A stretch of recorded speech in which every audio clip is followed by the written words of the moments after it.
Hello everyone, I am Mr. Cheeves, and since I have a lot of homework this week, we're not going to edit this video all that much. We're just going to hop in and I'll show you the pretty much one thing that changed how I understood nodes in Blender and how they interacted.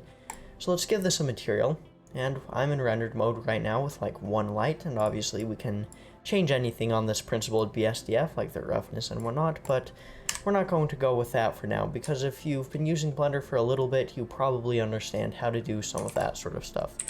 Right now, I cannot spell. I just want to show you this value node, because it's one of my best friends that I never use all that often, just for demonstration purposes, of course.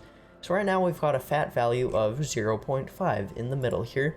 If we give it a value of 0, we get black. 1, we get white. Obviously, we can push this a bit further, but it maxes out at about 10. So, white, black. Anything in between is a grayscale value that can be used for mixing. So in the case of, say, a mix shader, or a mix, we'll try that one more time, a mix RGB node, you can see we have this gray dot here, which means it's a value, right? So if we plug that into the surface instead, give that a value like red, blue, right?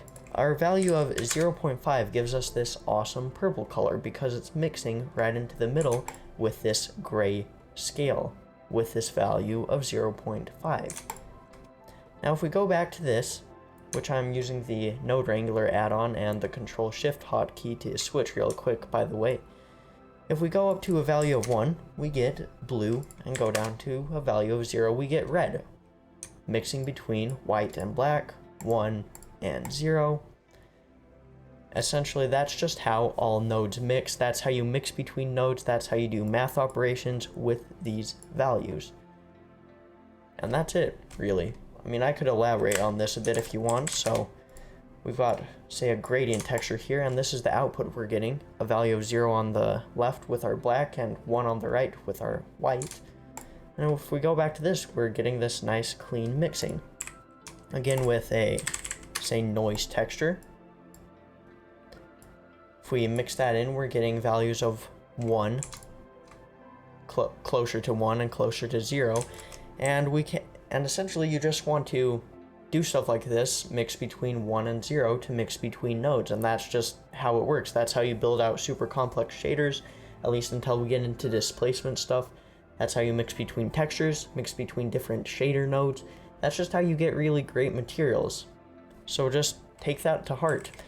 Obviously you can throw stuff on these lines to edit it, so we can compress this up with, say, a color ramp, and we get closer to our 1 and 0 here.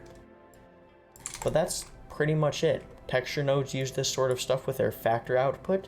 It's just using values between 1 and 0 to mix between nodes. Now, this obviously might not be news to a lot of you, but it's something that helped me out a lot when I finally discovered it. So, let me know what you come up with, if this really helped you, or if it didn't, and I'll try to get to a cool edited tutorial next week. Just want to thank my patrons real quick, Atomic Alf, Susan Uncle, and Terry Davis. Thank you guys for making this channel possible. Thank you all for watching, and have a great day.